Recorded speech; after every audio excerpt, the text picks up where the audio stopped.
আজকাল এই ইঁদুর দৌড়ের প্রতিযোগিতায় সবাই চায় সাফল্য পেতে, সবাই চায় সফলতার আকাশ ছুঁতে।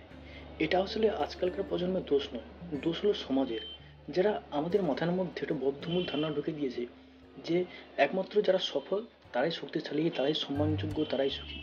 তাহলে কি যারা ব্যর্থ তাদের কি কোনো পৃথিবীতে কোনো দাম নেই?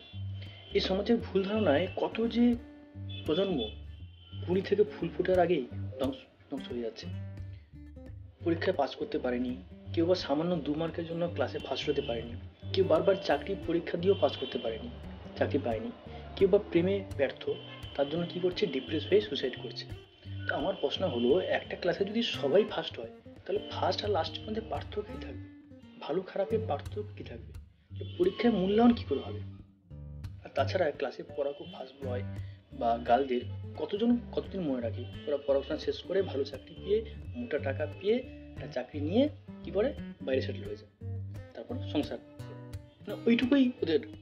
কিন্তু যে ক্লাসের লাস্ট বয়, সে জানে যে কেরানি দাদার পরিবারের কথা, তার বিধবা বোনের কথা, জানে বাড়ির পাশের বুড়ো দাদুর কথা, যার শিক্ষিত ফার্স্ট ক্লাস বাবা ছেলেটি আমেরিকায় বা বাইরে সেটেল হয়ে টাকা পয়সা নিয়ে বিশাল বড় ফ্যামিলি নিয়ে সেটেল হয়ে গেছে, অথচ সে ভুলেই গেছে তার বুড়ো বাবার কথা। তাছাড়া বলতে পারো আমাদের দেশের কতজন জনপ্রিয় রাজনীতিবিদ, শিক্ষাবিদ, লেখক, ডাক্তার, ইঞ্জিনিয়ার প্রভৃতি কতজন ফার্স্ট? সামান্য কয়জন হলেও বেশিরভাগ দেখবে প্রথম জীবনে অসফল, তারপর সেই তাদের ব্যর্থতা থেকে শিক্ষা নিয়ে তারা সফল হয়েছে। তাই সমাজের এই ভ্রান্ত ধারণাটিকে প্রশ্রয় না দিয়ে বরং তরুণ প্রজন্মকে এটা শেখানো উচিত যে ব্যর্থতা কোনো অসুখ নয়, বরং সফলতার সোপান।